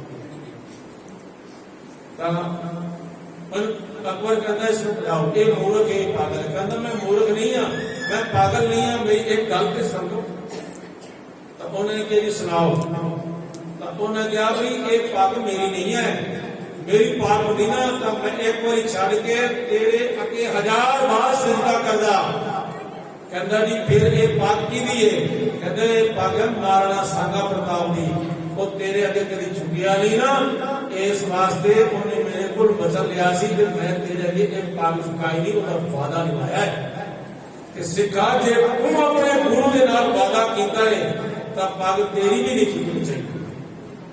ਔਰ ਪੁਰਾਤਨ ਸਿੱਖਾਂ ਦਾ ਇਤਿਹਾਸ ਪੜ੍ਹ ਕੇ ਦੇਖ ਲੈ, ਸਿੱਖਾਂ ਦਾ ਭਾਵੇਂ ਸਭ ਕੁਝ ਨਸ਼ਟ ਹੋ ਗਿਆ, ਪਰ ਇਸ ਦਸਤਾਰ ਨੂੰ ਉਹਨਾਂ ਝੁਕਣ ਨਹੀਂ ਦਿੱਤਾ। ਮਹਾਰਾਜਾ ਰਣਜੀਤ ਸਿੰਘ ਸਨ 1839 ਦੇ ਵਿੱਚ ਅਕਾਲ ਚਲਾਣਾ। ਉਦੋਂ ਬਾਅਦ ਸਿੱਖਾਂ ਨੇ 10 ਰਾਜ ਸਾਲ ਕੀਤਾ ਹੈ। ਉਹ ਗੱਲ ਵੱਖਰੀ, ਜਿਹੜੇ 7 ਮਹਾਰਾਜਾ ਦੇ ਪੁੱਤਰ ਸਨ, एक तो चलो इंग्लैंड चला गया, बाकी ਜਿਹੜੇ 6 ਸਨ ਉਹਨਾਂ ਟੋਬਰਿਆਂ ਨੇ ਇੱਕ ਇੱਕ ਕਰਕੇ ਮਾਰ ਦਿੱਤਾ। ਪਰ ਉਦੋਂ ਬਾਅਦ ਵੀ ਸਿੱਖਾਂ ਨੇ 10 ਸਾਲ ਰਾਜ ਕੀਤਾ। ਸਨ 1841 ਦੀ ਗੱਲ ਹੈ ਕਿ ਜਿਹੜਾ ਜਨਰਲ ਜਵਾਹਰ ਸਿੰਘ ਸੀ ਨਾ, ਇਹ ਬੜਾ बहादुर सी। सरदार हरी सिंह नलवे का दूसरा रूप सी, इतनी बहादुरी रखता सी। और जो ये चीनी जड़े ने ना वो महाराजा के राज में अंदर बढ़ने की कोशिश करते सन, तो ये थोड़ी जी फौजा लैके चीन के अंदर सीमा तक चला जाता सी, उन्होंने कोई रोकण टोकण वाला नहीं सी। उनके सामने वो सारे उन्होंने फौजा डरदियां डरदियां भजदियां सन। तो उन्होंने कहा इस तरह तक जितया नहीं जा सकता। उन्होंने सलाह की भी बेस पे बैठ लिया, आप आओ गलबात कर लीए, भाई रोज रोज के झगड़े ठीक नहीं। कर्नल जनरल जोरावर सिंह जी सन, वो इस गल बिल्कुल उन्होंने दिलों होकर नहीं कि असं किसी का झगड़ा नहीं करना चाहते, असं तो बिल्कुल अमन अमान के रहना चाहते हैं। तो उन्होंने मेज पे बैठ गए। बैठण के नाल उन्होंने धोखे के नाल जवाहर सिंह जी का सिर कलम कर दिता, और जी दस्तार सी ना उन्होंने पैरों के ठोर दी। हुण इस गल का बाकी के सिखां को पता चलिया, बड़ा मन में रोष आया। एक दस्तार गुरु कलगीधर दी है, गुरु कलगीधर ने बख्शी है, इसलिए तू सिर का जितने मर्जी वट लेंदा, उसकी कोई गल नहीं सी। पर जो तुसां ने दस्तार को पैरों में रोलिया, जिसका फल तुहानूं मिलेगा अवश्य। एक साल सन 26 जनवरी सन 1842 उन्होंने मतलब एक गुंबद तैयार किया विश्व की छत तिब्बत के ऊपर। मतलब सब तो उच्चा तिब्बत बनया जाता है, इसमें क्या जाता है विश्व की छत। तो इस छत के ऊपर उन्होंने 60 फुटा मीनार बनाया, जिन्हें अद्भुत मीनार। तो चीनी सोचे सन वे की करेंगे, और जिस जनरल ने एक काम किया सी, जनरल जोरावर सिंह का शीश कलम किया सी कि वो पग नूं पैरां हेठ खोलिया सी, उसनूं जिंदे नूं पकड़ के ते उस 60 फुट उच्चे मीनार ते जाके डंके की चोट पे ढोल बजा के उन्होंने कहा, जे चीनियों तुहाडे कोलों रोकिया जाता है तो रोक लो, अज तुहाडे इस जनरल नूं असीं सरेआम फांसी लगाण लगे। तो उन्होंने सारियां दे सामने फांसी लगा दिता। और चीनी बिट बिट तकते रहे। ताइयों ते एक कवि ने बड़े प्यारे शब्द लिखे ने, साडा सारा इतिहास दस्तार दा है, वैरी सदा सानू बंगारदे रहे, रहन देना नहीं असी कोई पग वाला, वो हुक्म ते हुक्म चाड़ दे रहे, रहन देना कोई नहीं असी ए पग वाला, वो हुक्म ते हुक्म चाड़ते रहे। साडे सिरां दा सदा मुल पाके झाड़ी झाड़ी भी सानू पालदे रहे घर सदा साडे घोड़े काठियां ते असी औखे तो औखा काज कीता। पशौर बन्नू कोहाट कश्मीर ताई साडी इस दस्तार ने राज कीता। ताइयों वख वख समय बड़े बड़े जानवां ने साडी इस दस्तार नूं सलाम कीता। साडी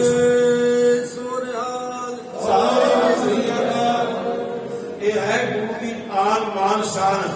कदी इंग्लैंड दे विच सिख गए तो उन्होंने पाबंदी लगाई कि दस्तार नहीं सजानी, पर सिखा ने उस उत्ते भी केस दित्या, कनेडा विच भी केस दित्या, फ्रांस विच भी जित्या, आस्ट्रेलिया विच भी जित्या।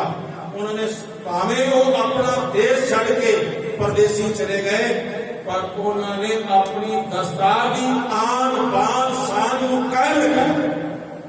पर असी निकम्मे ना फिर असी गुरु गोबिंद सिंह महाराज की गल ना मनीए, असी अपने सिर की दस्तार उदों ला लेने जो असी केस की कदर करते हैं। उस तो बाद मतलब ही नहीं कि असी दस्तार सजाइए, फिर दस्तार का कोई मतलब ही नहीं है केसा तो बगैर। अज जो साडे अंदर केवल नवीनपन जिसनों कहते हैं पश्चिम की हवा, जिहड़े पश्चिम की हवा को प्यार करते हैं वो गुरु नाल प्यार नहीं करते, वो गुरु के नाल अपना रिश्ता नहीं निभा सकते। भाई गुरदास जी कहते हैं सिखा तू गुरु के नाल रिश्ता निभा ले, तू गुरु का सिख बन जा, ਤੇ ਫਿਰ ਦੇਖ ਗੁਰੂ ਆਪੇ ਤੇਰੇ ਕੋਲ ਚੱਲ ਕੇ ਆਵੇਗਾ, ਤੇਰੇ ਹਰ ਦੁੱਖ ਸੁੱਖ ਦਾ ਸਾਥੀ ਬਣੇਗਾ। ਤੇ ਗੁਰੂ ਜੋ ਹੈ ਉਹ ਸਾਡੀ ਮਾਂ ਵੀ ਹੈ, ਸਾਡਾ ਬਾਪ ਵੀ ਹੈ, ਸਾਡੀ ਭੈਣ ਵੀ ਹੈ, ਸਾਡਾ ਭਾਈ ਵੀ ਹੈ, ਸਾਰੇ ਰਿਸ਼ਤੇ ਗੁਰੂ ਨਿਭਾਉਂਦਾ ਹੈ। ਉਹ ਤਾਂ ਕਹਿੰਦੇ ਨੇ ਨਾ, ਆਵੋ ਸਿੱਖ ਸਤਿਗੁਰੂ ਕੇ ਪਿਆਰਿਓ। ਫਿਰ ਉਹ ਇਹ ਵੀ ਕਹਦੇ ਨੇ, ਆਵੋ ਭੈਣੇ ਗੱਲ ਮਿਲੇ ਅੰਤ ਸਹੇਲੜੀਆਂ, ਮਿਲ ਕੇ ਕਰੇ ਕਹਾਣੀਆਂ ਸਮਰੱਥ ਕੰਠ ਦੀਆਂ। ਆਓ ਮੇਰੀ ਭੈਣੋ, ਸਤਸੰਗੀ ਭੈਣੋ, ਆਓ ਆਪਾਂ ਨਾਲ ਮਿਲ ਕੇ ਆਪਣੇ ਅਕਾਲ ਪੁਰਖ ਵਾਹਿਗੁਰੂ ਪਰਮਾਤਮਾ ਦੀਆਂ ਉਸਤਤਾਂ ਦੇ ਸੋਹਲੇ ਕਰੀਏ, ਗੀਤ ਗਾਈਏ। ਇਹ ਹੈ ਸਾਡਾ ਆਪਣੇ ਗੁਰੂ ਨਾਲ ਰਿਸ਼ਤਾ। ਤੇ ਗੁਰੂ ਦੇ ਨਾਲ ਰਿਸ਼ਤਾ ਤਾਂ ਨਿਭਦਾ ਸਜਣਾ, ਜੇਕਰ ਗੁਰਬਾਣੀ ਨੂੰ ਆਪਣੇ ਹਿਰਦੇ ਦੇ ਵਿੱਚ ਵਸਾ ਲਵੇ ਤਾਂ ਫਿਰ ਤੇਰੇ ਸਾਹਮਣੇ ਕੋਈ ਵੀ ਅੜਚਨ ਆਵੇਗੀ ਤਾਂ ਉਸ ਨੂੰ ਆਪਣੇ ਆਪ ਪਰਾਂ ਕਰ ਦੇਵੇਗਾ ਤੇ ਗੁਰੂ ਦਾ ਰਿਸ਼ਤਾ ਹਰ ਹਾਲ ਦੇ ਵਿੱਚ ਨਿਭਾਉਣ ਲਾਇਕ ਹੋ ਜਾਵੇਗਾ। ਇਹੋ ਅੰਤ ਨ ਜਾਣੇ ਕੋਏ, ਇਸ ਵਾਹਿਗੁਰੂ ਪਰਮਾਤਮਾ ਦਾ ਕੋਈ ਇਸ ਤਰ੍ਹਾਂ ਅੰਤ ਨਹੀਂ ਜਾਣ ਸਕਦਾ। ਬਹੁਤਾ ਕਹੀਐ ਬਹੁਤਾ ਹੋਏ, ਜਿਵੇਂ ਵਾਹਿਗੁਰੂ ਜਿਤਨਾ ਬਹੁਤਾ ਆਖਣਗੇ ਨਾ ਬਈ, ਜਿਵੇਂ ਜਿਵੇਂ ਉਸਦਾ ਨਾਮ ਜਪਾਂਗੇ, ਜਿਵੇਂ ਜਿਵੇਂ ਰਸ ਆਵੇਗਾ, ਉਹ ਰਸ ਘਟਣਾ ਨਹੀਂ ਹੈ, ਰਸ ਹੋਰ ਵੱਧਦਾ ਜਾਏਗਾ, ਵੱਧਦਾ ਜਾਏਗਾ। ਤੇ ਜਦੋਂ ਉਹ ਉਸ ਨੂੰ ਦੇਖਦਾ ਹੈ ਕਿ ਜਿਵੇਂ ਮੈਂ ਪਰਮਾਤਮਾ ਦਾ ਰਸ ਲੈਂਦਾ ਤੇ ਪਰਮਾਤਮਾ ਦਾ ਰਸ ਹੋਰ ਵੱਧਦਾ ਹੈ, ਜਿਵੇਂ ਮੈਂ ਪਰਮਾਤਮਾ ਨੂੰ ਦੇਖਦਾ ਪਰਮਾਤਮਾ ਹੋਰ ਵੱਡਾ ਦਿਖਾਈ ਦਿੰਦਾ ਹੈ, ਉਹ ਹੋਰ ਵੱਡਾ ਹੋ ਜਾਂਦਾ ਹੈ। ਪਾਪ ਕੀ ਉਹਦਾ ਕੋਈ ਆਦ ਅੰਤ ਨਹੀਂ ਹੈ। ਇਸ ਲਈ ਸਿੱਖ ਜਿਹੜਾ ਹੈ ਉਹ ਉਸ ਦਾ ਅੰਤ ਨਹੀਂ ਪਾਣਾ ਚਾਹੁੰਦਾ ਤੇ ਆਪਣੇ ਗੁਰੂ ਦੇ ਬਚਨਾਂ ਦੇ ਉੱਪਰ ਤਰਕਾਂ ਤੇ ਕੁਤਰਕਾਂ ਨਹੀਂ ਕਰਦਾ। ਉਹ ਬੜੀ ਸਰਦਾ ਤੇ ਪਿਆਰ ਦੇ ਨਾਲ ਆਪਣੇ ਗੁਰੂ ਦੇ ਬਚਨਾਂ ਨੂੰ ਮੰਨਦਾ। ਜੇ ਸਮਝ ਨਾ ਆਵੇ ਨਾ ਤਾਂ ਅਸੀਂ ਇਤਨਾ ਤਾਂ ਕਹਿ ਸਕਦੇ ਹਾਂ ਕਿ ਜੋ ਮੇਰੇ ਗੁਰੂ ਨੇ ਕਿਹਾ ਹੈ ਨਾ, ਉਹ ਪਹਿਲਾਂ ਵੀ ਸੱਚ ਸੀ, ਹੁਣ ਵੀ ਸੱਚ ਹੈ ਤੇ ਅਗਾਂ ਵੀ ਸੱਚ ਰਹੇਗਾ। ਭਾਈ ਸਤ ਸਤ ਸਤ ਸਤ ਸਤ ਹਰ ਸਾਧਾ, ਬਚਨ ਗੁਰੂ ਜੋ ਪੂਰੇ ਕਹਿਓ ਮੈਂ ਚੀਤ ਗਾਂਠ ਨਹੀਂ ਪਾਤਾ। ਮੈਂ ਖਿੱਚ ਕੇ ਆਪਣੇ ਹਿਰਦੇ ਨੂੰ ਪੱਲੇ ਦੇ ਵਿੱਚ ਬੰਨ ਲਏ ਨੇ। ਜੋ ਮੇਰੇ ਗੁਰੂ ਨੇ ਬਚਨ ਕਹੇ ਨੇ ਉਹ ਬੜੇ ਪਿਆਰੇ ਨੇ, ਪਰ ਇਹੀ ਕਾਰਨ ਹੈ ਪਿਆਰ ਕਰਦਾ ਹੈ ਸਿੱਖ। ਹੋਰ ਸਾਰਿਆਂ ਦੇ ਧਾਰਮਿਕ ਗ੍ਰੰਥਾਂ ਦੇ ਵਿੱਚ ਕਿਧਰੇ ਨਾ ਕਿਧਰੇ ਕੋਈ ਨਾ ਕੋਈ ਮਿਲਾਵਟ ਹੋਈ ਹੈ, ਪਰ ਗੁਰੂ ਦਾ ਸਿੱਖ ਹਮੇਸ਼ਾ ਜਾਗਦਾ ਰਿਹਾ। ਭਾਵੇਂ ਪ੍ਰਿਥੀ ਚੰਦ ਦਾ ਪੁੱਤਰ ਮਿਹਰਬਾਨ, ਭਾਵੇਂ ਮਿਹਰਬਾਨ ਦਾ ਪੁੱਤਰ ਹਰਜੀ, ਇਹ ਬਾਣੀਆਂ ਉਚਾਰਦੇ ਰਹੇ ਤੇ ਗੁਰੂ ਨਾਨਕ ਪਾਤਸ਼ਾਹ ਦੀ ਮੋਹਰ ਵਰਤਦੇ ਰਹੇ। ਪਰ ਸਿੱਖ ਇੰਨੇ ਸਿਆਣੇ ਸਨ। ਸਿਆਣੇ ਕਿਉਂ ਸਨ? ਕਿਉਂਕਿ ਗੁਰਬਾਣੀ ਦਾ ਅਭਿਆਸ ਕਰਦੇ ਸਨ, ਬਾਣੀ ਪੜ੍ਹਦੇ ਸਨ, ਬਾਣੀ ਸੁਣਦੇ ਸਨ। ਉਹ ਪਹਿਚਾਣ ਜਾਂਦੇ ਸਨ ਕਿ ਇਹ ਬਾਣੀ ਸੱਚੀ ਹੈ, ਉਸ ਬਾਣੀ ਨੂੰ ਸਦਾ ਕਰ ਦਿੱਤਾ। ਭਾਈ ਗੁਰਦਾਸ ਜੀ ਪੁੱਛਿਆ ਨਾ ਗੁਰੂ ਅਰਜਨ ਦੇਵ ਮਹਾਰਾਜ ਜੀ ਨੇ ਕਿ ਜਦੋਂ ਬਾਣੀ ਹੁੰਦੀ ਹੈ ਨਾ ਤੇ ਸਾਡੇ ਪਾਸ ਆਉਣ ਤੋਂ ਪਹਿਲਾਂ ਤੁਸੀਂ ਕਹਿ ਦਿੰਦੇ ਹੋ ਕਿ ਆਹ ਬਾਣੀ ਕੱਚੀ ਹੈ। ਜਦੋਂ ਗੁਰੂ ਗ੍ਰੰਥ ਸਾਹਿਬ ਦੀ ਸੰਪਾਦਨਾ ਕਰ ਰਹੇ ਸੀ ਤੁਹਾਨੂੰ ਕੀ ਪਤਾ ਚੱਲ ਜਾਂਦਾ ਹੈ? ਤਾਂ ਉਸਨੇ ਬੜੇ ਪਿਆਰ ਦੇ ਵਿੱਚ ਕਿਹਾ ਭਾਈ ਗੁਰਦਾਸ ਜੀ ਨੇ, ਪਾਤਸ਼ਾਹ ਜਿਵੇਂ ਇੱਕ ਸੁਹਾਗਣ ਦਾ ਪਤੀ 10-20 ਆਦਮੀਆਂ ਦੇ ਵਿੱਚ ਬੈਠਾ ਹੋਵੇ ਤੇ ਉਹਨਾਂ ਸਾਰਿਆਂ ਦੀ ਪਿੱਠਾਂ ਹੋਣ, ਮੂੰਹ ਪਰਾਂ ਹੋਣ, ਤਾਂ ਉਹ ਜਦੋਂ ਉਹਦਾ ਪਤੀ ਬੋਲੇਗਾ ਤਾਂ ਉਸੇ ਵੇਲੇ ਸੁਹਾਗਣ ਜੋ ਹੈ ਕਹਿ ਦੇਵੇਗੀ ਹੁਣ ਮੇਰਾ ਪਤੀ ਬੋਲੇ। ਸਤਿਗੁਰ ਜਿਸਨੇ ਤੇਰੀ ਬਾਣੀ ਆਉਂਦੀ ਹੈ ਨਾ ਤਾਂ ਉਸ ਵੇਲੇ ਨੂੰ ਪਤਾ ਚੱਲਦਾ ਕਿ ਇਹ ਮੇਰੇ ਪਤੀ ਦੀ ਬਾਣੀ ਹੈ, ਇਹ ਮੇਰੇ ਪਤੀ ਦੇ ਬੋਲ ਨੇ, ਇਹ ਮੇਰੇ ਗੁਰੂ ਦੇ ਬੋਲ ਨੇ। ਇਸ ਲਈ ਮੈਂ ਪਹਿਲਾਂ ਹੀ ਦੱਸ ਦਿੰਦਾ ਕਿ ਇਹ ਮੇਰੇ ਗੁਰੂ ਦੇ ਬੋਲ ਨੇ, ਮੇਰੇ ਪਾਸੇ ਖਾਸ ਅਸੀਂ ਗੁਰਬਾਣੀ ਨੂੰ ਪੜ੍ਹੀਏ, ਆਪਣੇ ਹਿਰਦੇ ਚ ਵਸਾਈਏ, ਸਾਨੂੰ ਵੀ ਪਤਾ ਲੱਗ ਸਕੇ। ਕਈ ਦੇਖੋ ਸਤਿਗੁਰ ਦਾਤੇ ਤੇ ਕਾਰਜ ਆਇਆ, ਆਪਣੀ ਮੇਰ ਕਰਾਈ, ਇਹ ਬਾਣੀ ਜਾਣ ਕੇ ਲਿਖਦੇ ਨੇ। ਹਾਲਾਂਕਿ ਬਾਣੀ ਇਹਨਾਂ ਕਾਰਡਾਂ ਦੇ ਉੱਪਰ ਲਿਖਣੀ ਨਹੀਂ ਚਾਹੀਦੀ, ਪਰ ਇਹ ਸਮਝਦੇ ਨੇ ਕਿ ਇਹ ਬਾਣੀ ਲਿਖਦੇ ਪਏ ਆ, ਅਸੀਂ ਇਹ ਬਾਣੀ ਨਹੀਂ ਹੈ। ਸਾਨੂੰ ਇਤਨੀ ਵੀ ਪਹਿਚਾਨ ਨਹੀਂ ਹੈ। ਜੇਕਰ ਅਸੀਂ ਬਾਣੀ ਪੜ੍ਹੀਏ, ਬਾਣੀ ਦਾ ਅਭਿਆਸ ਕਰੀਏ ਤਾਂ ਸਾਨੂੰ ਇਹ ਪਤਾ ਚੱਲ ਜਾਵੇ ਕਿ ਆ ਸਤਿਗੁਰੂ ਪਾਤਸ਼ਾਹ ਜੀ ਦੀ ਬਾਣੀ ਹੈ। ਸਤਿਗੁਰੂ ਬਿਨਾਂ ਹੋਰ ਕੱਚੀ ਹੈ ਬਾਣੀ, ਸਤਿਗੁਰੂ ਤੋਂ ਬਿਨਾਂ ਉਹ ਸਾਰੀ ਬਾਣੀ ਕੱਚੀ ਹੈ। ਸਤਿਗੁਰੂ ਪਾਤਸ਼ਾਹ ਦੀ ਬਾਣੀ ਪੱਕੀ ਹੈ, ਅਸੀਂ ਪੱਕੀ ਬਾਣੀ ਨੂੰ ਆਪਣੇ ਹਿਰਦੇ ਦੇ ਵਿੱਚ ਵਸਾਈਏ। ਵੱਡਾ ਸਾਹਿਬ ਉੱਚਾ ਥਾਉ, ਉਹ ਮੇਰਾ ਸਾਹਿਬ ਵਾਹਿਗੁਰੂ ਪਰਮਾਤਮਾ ਵੱਡਾ ਹੈ ਤੇ ਉਹਦਾ ਸਥਾਨ ਵੀ ਉਹਦਾ ਤਖਤ ਵੀ ਬਹੁਤ ਉੱਚਾ ਹੈ। ਉੱਚੇ ਉੱਪਰ ਉੱਚਾ ਨਾਮ, ਫਿਰ ਉਸ ਉੱਚੇ ਵਾਹਿਗੁਰੂ ਪਰਮਾਤਮਾ ਤੋਂ ਉਹਦਾ ਨਾਮ ਹੋਰ ਵੀ ਉੱਚਾ ਹੈ। ਇਸ ਲਈ ਸਿੱਖਾਂ ਉਸ ਦਾ ਨਾਮ ਜਪ, ਉਹਦਾ ਅੰਤ ਪਾਉਣ ਦੀ ਕੋਸ਼ਿਸ਼ ਨਾ ਕਰ। ਜਿਵੇਂ ਜਿਵੇਂ ਨਾਮ ਜਪੇਗਾ ਨਾ, ਨਾਮ ਜਪਦਿਆਂ ਜਪਦਿਆਂ ਇੱਕ ਦਿਨ ਤੂੰ ਵੀ ਇਤਨਾ ਵੱਡਾ ਹੋ ਜਾਏਗਾ। ਜਿਵੇਂ ਛੋਟਾ ਜਿਹਾ ਬੱਚਾ ਕਹੇ ਨਾ ਆਪਣੇ ਬਾਪ ਨੂੰ ਕਿ ਬਾਪੂ ਤੂੰ ਤਾਂ ਬਹੁਤ ਵੱਡਾ ਹੈ ਤੇ ਮੈਂ ਛੋਟਾ ਜਿਹਾ, ਤੇ ਬਾਪੂ ਪਿਆਰ ਵਿੱਚ ਪਤਾ ਕੀ ਕਹਿੰਦਾ ਹੈ, ਬਾਪੂ ਚੁੱਕ ਕੇ ਉਹਨੂੰ ਮੋਢਿਆਂ ਤੇ ਰੱਖ ਦਿੰਦਾ, ਸਿਰ ਤੇ ਬਿਠਾ ਦਿੰਦਾ ਹੈ। 10 ਪੁੱਤਰ ਹੋਣ, ਕਹਿੰਦਾ ਬਾਪੂ ਤਾਂ ਮੈਂ ਤੇਰੇ ਨਾਲ ਵੱਡਾ ਹੋ ਗਿਆ। ਯਾਦ ਰੱਖਣਾ, ਗੁਰੂ ਨਾਲ ਪਿਆਰ ਕਰਾਂਗੇ ਤਾਂ ਗੁਰੂ ਸਾਨੂੰ ਫਿਰ ਸਿਰ ਤੇ ਵੀ ਬਿਠਾਏਗਾ, ਆਖੇਗਾ ਪੁੱਤਰ ਤੂੰ ਮੇਰੇ ਨਾਲ ਵੱਡਾ ਹੈ। इतना मान मिलता है इस घर दे विचों, इतना सत्कार मिलता है। आज चले जाओ होर साधुओं के कोल, सारी जिंदगी जो लंगोटियां धोते रहे, लंगोटियां धोने जोगे रह जाते हैं, पर गुरु नानक के घर में इतना मान मिलता है, इतना सत्कार मिलता है। कहता आए मेरे सिखा, तू मेरा रूप है, तेरे ते मेरे विच कोई भेद नहीं है।